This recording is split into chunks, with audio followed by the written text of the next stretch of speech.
Olá, caro aluno! Estamos aqui para mais um curso com você, para a preparação do seu concurso. De antemão, quero te dizer que nós temos o compromisso com a sua aprovação. Queremos ser o mais objetivos possíveis aqui no nosso curso. Eu sou o professor Elias Cais, vou estar com você ministrando a matéria de Direito Penal Militar. E essa matéria, ela despenca em concurso para a área militar estadual. Então, o nosso foco aqui vai ser as carreiras militares estaduais, as polícias e os bombeiros militares. E você vai estar junto comigo. Eu quero te agradecer por deixar a gente entrar na sua casa. Então, vamos de antemão para o nosso curso. Antes da gente começar em si com a nossa aula, com o nosso curso, eu quero te dar algumas dicas. Nós temos a videoaula que você vai estar acompanhando aí do seu computador, do seu celular, na sua casa, no seu trabalho. E temos também o material de apoio, que é o material em PDF. Tá? Então, as nossas aulas são suficientes para que você possa responder as suas questões e se dar muito bem na sua prova. Mas eu quero te fazer um pedido. A maioria das questões de direito penal militar para concurso, elas caem praticamente à letra de lei. A gente chama de lei seca. Então, além das videoaulas, do material de apoio, você vai também fazer um compromisso comigo, é uma tarefinha de casa. Você vai ler o Código Penal Militar, que é o objeto de estudo do nosso curso. Tranquilo até aqui? Beleza? Faz esse compromisso comigo. Algumas noções introdutórias para que a gente possa entrar na matéria em si. No meio militar, nós vamos trabalhar com graduações, posto, tá? De acordo com o Exército Brasileiro e a Polícia Militar e Bombeiro Militar, que é o nosso foco. Então, acompanha comigo aqui no quadro como que é feita essa divisão. Na polícia, no Exército e nos bombeiros militares, nós temos carreiras, que são a carreira das praças, a carreira dos oficiais. Então, como existe essa divisão, o próprio Código Penal Militar faz essa divisão, é organizacional, a questão da hierarquia e da disciplina. Então, eu quero passar para você aqui e você pode anotar no seu caderno, tá? Para que você não esqueça. Presta atenção comigo aqui, ó. Os oficiais e praças. Os oficiais têm posto, e as praças têm graduação.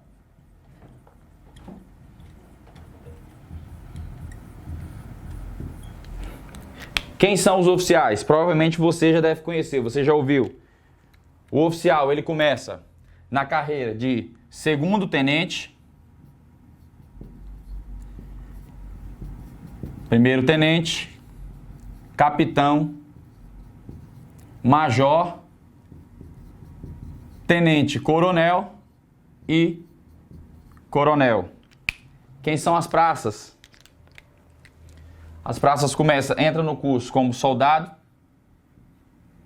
cabo, terceiro sargento, segundo sargento, primeiro sargento e subtenente. Tá? E nós temos também uma classe que nós chamamos, que o Código Penal chama de praças especiais.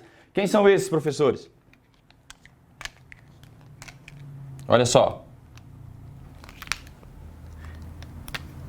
Vou colocar aqui do lado, que são as praças especiais.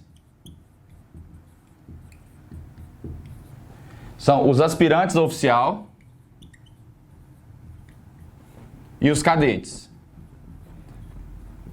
Cadete terceiro ano, cadete segundo ano e cadete primeiro ano.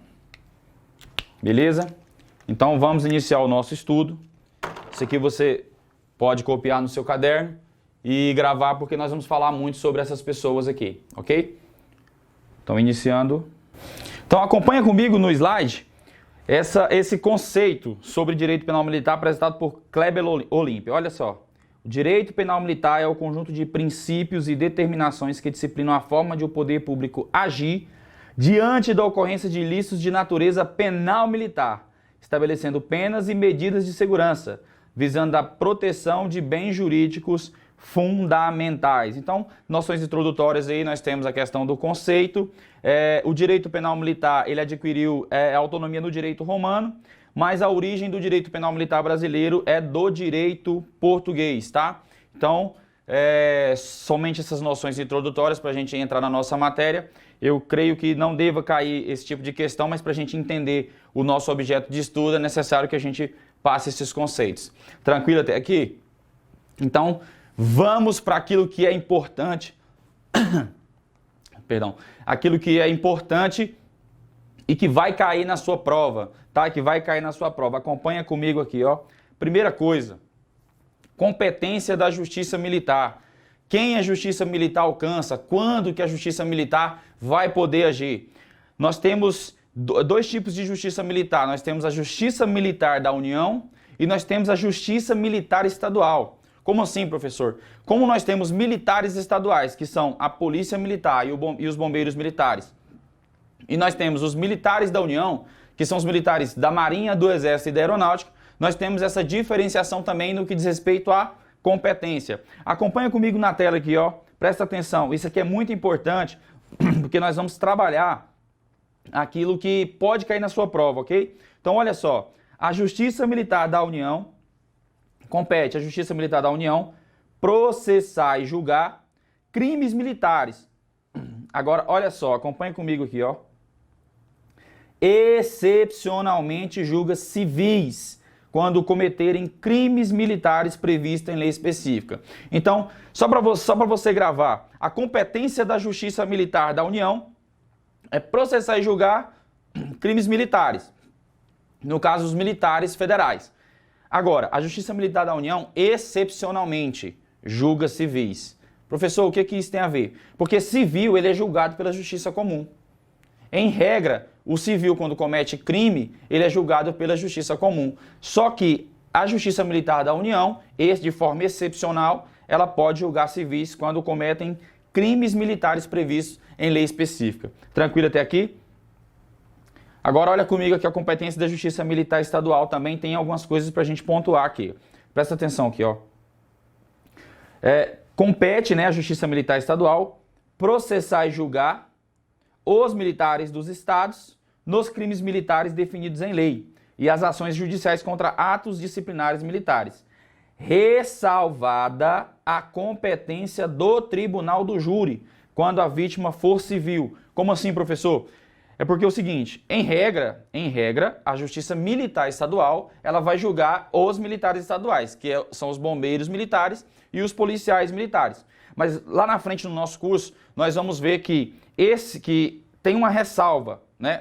Existe uma ressalva que é quando os militares estaduais cometem crimes dolosos contra a vida de civil, a competência é do Tribunal do Júri, tá? Que faz parte da Justiça Comum.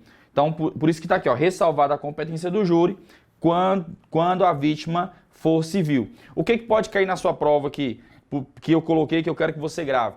Pode colocar que a Justiça Militar Estadual, ela não tem competência para julgar os crimes militares dolosos contra a vida de civil. Pode colocar também aqui, ó, que eu até coloquei aqui embaixo, que a Justiça Militar Estadual, ela vai poder julgar civil. Então, é isso que a gente tem que aprender. Então, grava aí, a Justiça Estadual Militar, ela nunca julga os civis, tá? Nunca, em hipótese alguma, vai julgar civis. A Justiça Militar da União, excepcionalmente, julga civis. Beleza? Tranquilo? Então, vamos passar. São essas informações que a gente poderia esgotar aqui, que pode cair na sua prova.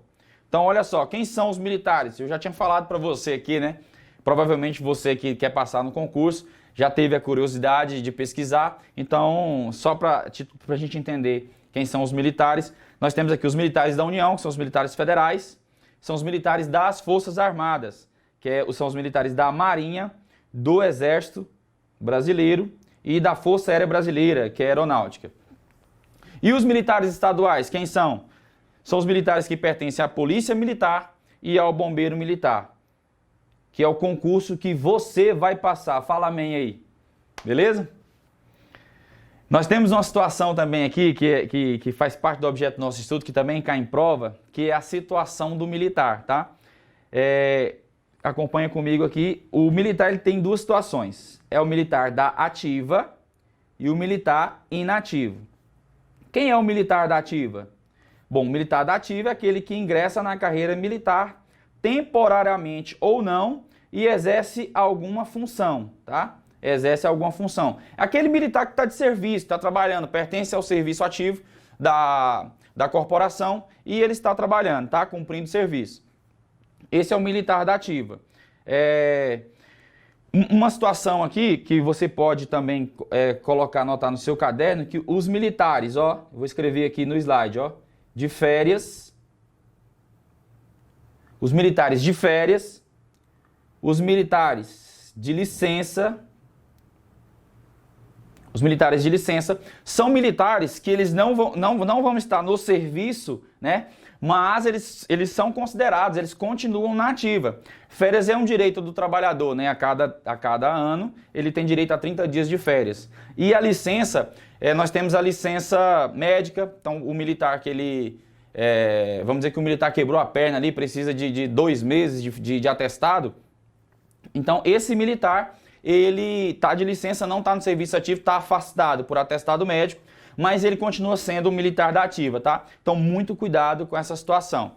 E nós temos também o militar da inatividade. Quem é esse militar da inatividade, professor? Acompanha comigo aqui, ó. O militar da inatividade é aquele que não mais pertence ao serviço ativo. É meio que lógico, né? Então o militar da inatividade é aquele que não está na ativa. Mas acompanha aqui, presta atenção. Existem 2 formas do militar ir para a inatividade, tá? Que é a reserva remunerada e os reformados. Professor, eu não entendi o que quer dizer reserva remunerada e reformado. É aposentadoria? De certa forma, é uma forma de aposentadoria, tá? É uma situação de aposentadoria. Mas qual que é a diferença aqui entre esses dois? Na reserva remunerada, ó, quem está na reserva, o militar da reserva remunerada, ele pode ser convocado novamente para o serviço ativo. E o militar reformado não pode ser convocado para o serviço ativo. Essa é a diferença principal, tá? A diferença principal é essa. Quais são as diferenças secundárias então, professor, para que eu possa entender? Pensa comigo, reserva remunerada é aquele militar que preencheu todos os requisitos para aposentar. Nós não chamamos de aposentadoria, nós não falamos que o militar ele está aposentado, nós falamos que o militar ele está na reserva remunerada, tá? Então quando ele preenche todos os requisitos para a aposentadoria, como você conhece, o militar ele é transferido para a reserva remunerada e ali ele vai gozar do seu descanso depois de ter servido a corporação durante lá seus 30 anos de serviço, ok? Professor, entendi. E o reformado? Bom, o reformado, geralmente, é aquele militar que sofreu algum tipo de doença, que o impede de permanecer no serviço ativo. Então, não necessariamente ele completou 30 anos de serviço. Existem militares reformados com 20 anos de serviço, com 15 anos de serviço. Então, se sobreveio algum tipo de impedimento que ele não possa mais exercer suas funções no serviço ativo, esse militar é transferido para a reforma, tá? Ele será reformado. Professor, me dá um exemplo aí que eu não entendi. Vamos dizer que um militar em combate, numa troca de tiro, tomou um tiro na perna, precisou amputar a perna. Esse militar será reformado. Vamos dizer que ele tem 15 anos de serviço. Esse militar será reformado. Por quê? Ele não preenche ainda os requisitos para ir para a reserva remunerada e ele também não tem condições mais de exercer o serviço ativo, de estar no serviço ativo. Então, nesse caso, ele vai para a inatividade. Beleza? Então, não tem muito segredo não, é muito fácil isso aqui, você consegue gravar fazendo uma leitura simples, aí você vai conseguir gravar, ok? O objeto de estudo, que é o Código Penal Militar, ele é dividido em 2 partes. Isso aqui é só para a gente, a título de informação, que é a parte geral, que vai do artigo 1º até o artigo 135. E a parte especial, que é dividida em 2, que é os crimes militares em tempos de paz e crimes militares em tempos de guerra. Tá? Não tem muita informação aqui, é só para a gente entender um pouco a estrutura do nosso objeto de estudo. Olha só que legal. Deixa eu te falar uma coisa. Tem muitos institutos aqui que são idênticos ao Código Penal Comum, tá? Ao Código Penal Brasileiro.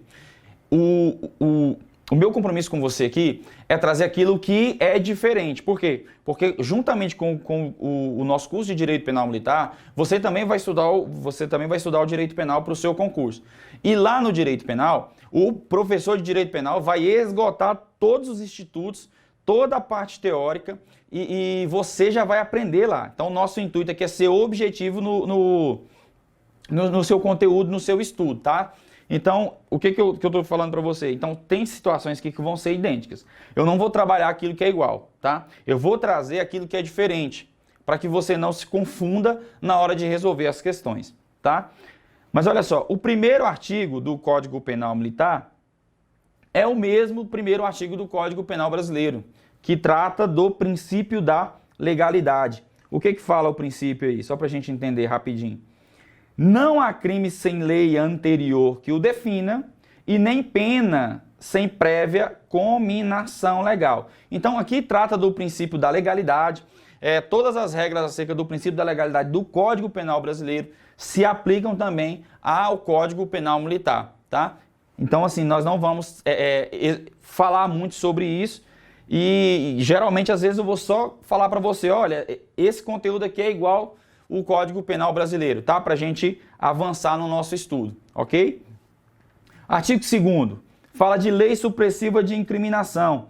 Olha só, ninguém pode ser punido pelo fato que a lei posterior, deixa de considerar crime, cessando em virtude dela a própria vigência de sentença condenatória irrecorrível, salvo quanto aos efeitos de natureza civil. Olha o parágrafo primeiro, o que ele está falando para a gente aqui, ó.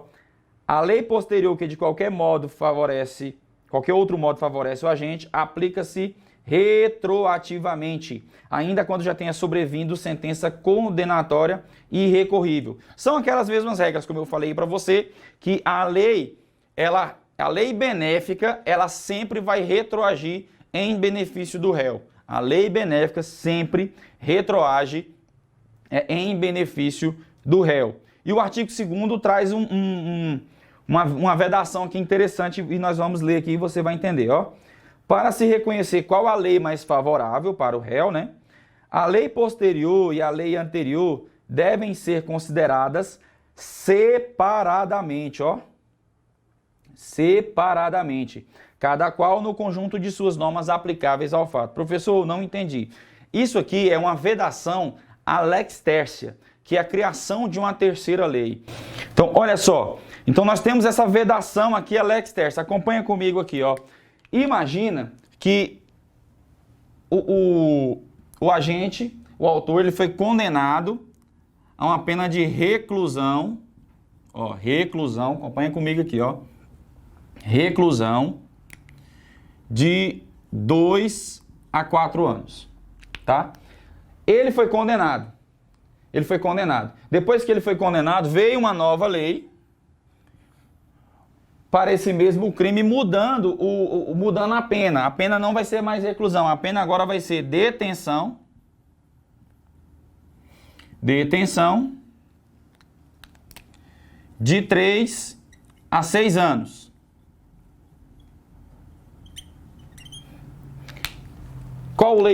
Qual dessas duas leis vai ser melhor para aplicar para o réu? Aqui nós temos um regime de reclusão, tá? Um regime de reclusão, que é o regime mais gravoso, só que a pena, a quantidade da pena, ela é menor, ela é de 2 a 4 anos. E nós temos também a pena de detenção, que é a nova lei, esse regime é menos gravoso, o regime de detenção, e uma pena que ela é maior, né, que é de 3 a 6 anos. O que na verdade esse dispositivo está proibindo? Está proibindo, por exemplo, do juiz fazer o seguinte, ó, pegar a detenção, que é um regime menos gravoso, e colocar aqui, ó, detenção,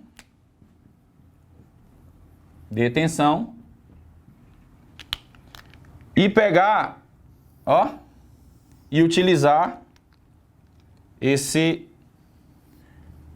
tempo de pena aqui, ó, de 2 a 4 anos, tá?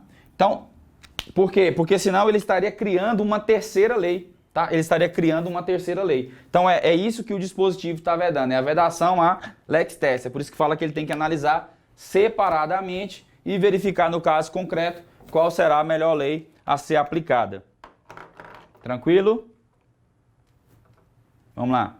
Lei excepcional ou lei temporária. Também são dispositivos que são iguais ao Código Penal comum. Vou fazer alguns comentários aqui para que a gente entenda rapidamente e você vai relembrar, se você já estudou o direito penal, tá? Então, o que que o artigo fala? Ó, a lei excepcional ou temporária, embora decorrido o período de sua duração ou cessadas as circunstâncias que a determinaram, aplica-se ao fato praticado durante a sua vigência. Ou seja, um exemplo para ficar mais prático aqui, nós estamos em tempo de coronavírus, né? Vamos dizer que sai uma lei federal dizendo que eu não posso sair daqui de Goiânia. Não posso sair daqui de Goiânia pelo prazo de um mês, tá? Pelo prazo de um mês. E eu não respeito essa lei, vou para minha fazenda, né? Vou para minha fazenda aqui em Itaberaí, uma cidade aqui perto. E fiquei lá 3 meses. Fiquei lá 3 meses. Eu desrespeitei a lei? Desrespeitei. Eu cometi um crime? Cometi um crime. Só que a lei era só 2 meses. 3 meses depois eu voltei para Goiânia. O que está dizendo? Que por mais que já passou o tempo da lei, que a lei não exista mais, como ela era uma lei excepcional, eu vou responder pelo crime do mesmo jeito, por mais que essa lei não exista mais. E isso não fere o princípio da legalidade. Não fere o princípio da legalidade. Porque o próprio dispositivo já está falando assim, ó. Embora decorrido o período de sua duração ou cessadas as circunstâncias que a determinaram. Você compreende comigo? Então, um exemplo simples para a gente entender como que funciona a lei excepcional ou a lei temporária. Olha só, a diferença entre a lei temporária e a lei excepcional é que a lei temporária nasce com o tempo de vigência fixado. Olha o exemplo aqui, ó, Lei Geral da Copa, que foi a lei de 2014, quando teve a Copa do Mundo no Brasil, em 2014, criou-se a Lei Geral da Copa, tratando algumas condutas, inclusive como prática de terrorismo, tá? Então, mas essa lei só existiu durante o período da Copa. Acabou a Copa, o tempo dela já estava fixado, ela não existiria mais. E temos a lei excepcional dura enquanto existir a excepcionalidade, ó. Excepcionalidade. Beleza? Então, do exemplo do coronavírus, vamos dizer que o país conseguiu controlar o avanço do coronavírus, então essa lei não tem mais aplicabilidade. Você está conseguindo acompanhar? Está conseguindo acompanhar aí na sua casa? Tranquilo. Se você precisar, você pode pausar, volta o vídeo, mas não perde o raciocínio. Beleza? Tem o material de apoio para te ajudar também. Mas vamos avançando aqui, presta atenção comigo.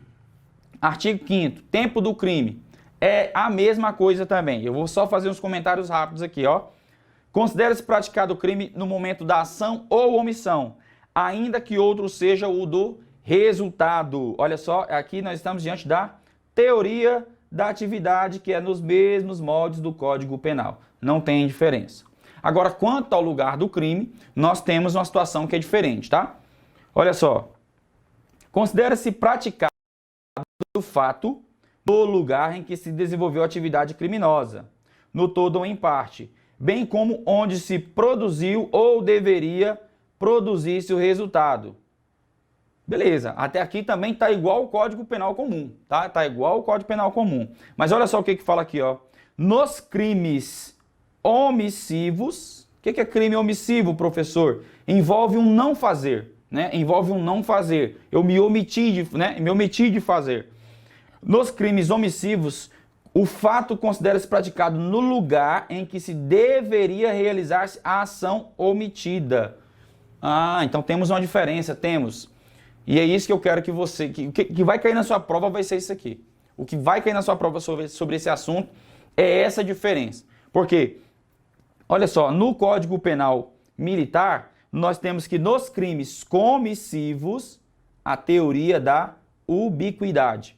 E nos crimes comissivos, a teoria da atividade. Isso, atividade. Então vamos avançar.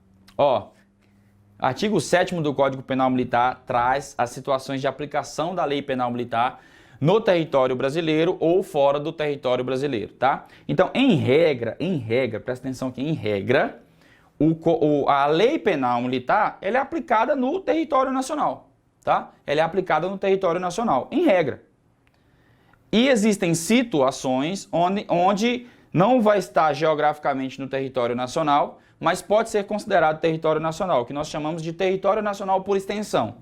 E vai ter situações também em que vai ser possível a aplicação da lei penal militar fora do território nacional, tá? Então nós temos aqui também uma diferença, porque o Código Penal comum, nós temos a situação da extraterritorialidade condicionada e incondicionada. Aqui no Código Penal Militar não, só temos a situação de incondicionada, tá? Extraterritorialidade incondicionada. Mas vamos ver o que o dispositivo traz para a gente entender melhor. Olha só. Aplica-se a lei penal militar sem prejuízo de convenções, tratados e regras de direito internacional ao crime cometido no todo ou em parte no território nacional ou fora dele. Então, território nacional aqui, territorialidade, fora dele, extraterritorialidade. Ainda que neste caso o agente esteja sendo processado ou tenha sido julgado pela justiça estrangeira. Então, o Código Penal Militar adota o princípio da territorialidade temperada, pois a lei penal é aplicada aos crimes cometidos no Brasil sem prejuízo de convenções, tratados e regras. Tá? Então tem que respeitar as convenções, tratados e regras internacionais. E diferente do Código Penal comum, como eu falei para você, a extraterritorialidade é aplicada de forma incondicionada, por causa dessa expressão aqui, ó, ainda que neste caso o agente esteja sendo processado ou tenha sido julgado pela justiça estrangeira. Então são as informações que você precisa gravar. O próprio artigo ele já consegue nos trazer informações importantes para a prova, mas só para você lembrar aí dessas regras a respeito de territorialidade e extraterritorialidade. Professor, o que é território nacional por extensão? Olha só que o próprio código ele já traz para você, ó. Considera-se como extensão do território nacional. Olha aqui, ó. Aeronaves e navios brasileiros, onde quer que se encontrem, sob comando militar ou militarmente utilizados ou ocupados por ordem legal de autoridade. E tem uma informação importante aqui, ó. Ainda que de propriedade privada, tá? Então, tudo isso é considerado território nacional por extensão. E o parágrafo 2º do artigo 7º também traz uma informação interessante, que é sobre a aplicação da lei penal militar em aeronaves ou navios estrangeiros. Então, ele fala que a lei penal militar também é aplicável, tá? Ao crime praticado a bordo de aeronaves ou navios estrangeiros, olha aqui, em lugar sujeito à administração militar, e o crime atente contra as instituições militares. Ou seja, não é qualquer aeronave ou navio estrangeiro. Tem que estar presente essas duas condições. Quais são as condições? Que o crime tenha acontecido em um lugar sujeito à administração militar, um quartel, né, um porto que é um porto militar, que é de administração da Marinha do Brasil, por exemplo, tá? E o crime atente contra as instituições militares. Então não é qualquer crime, tá? O crime tem que ser contra as instituições militares. Então cuidado nisso aí. Beleza? Tranquilo? Então vamos passando aqui, avançando no nosso estudo. O artigo 8º fala sobre a pena cumprida no estrangeiro. O que fala aqui, ó? Acompanha comigo. A pena cumprida no estrangeiro atenua a pena imposta no Brasil pelo mesmo crime, quando diversas, ou nela é computada quando idênticas.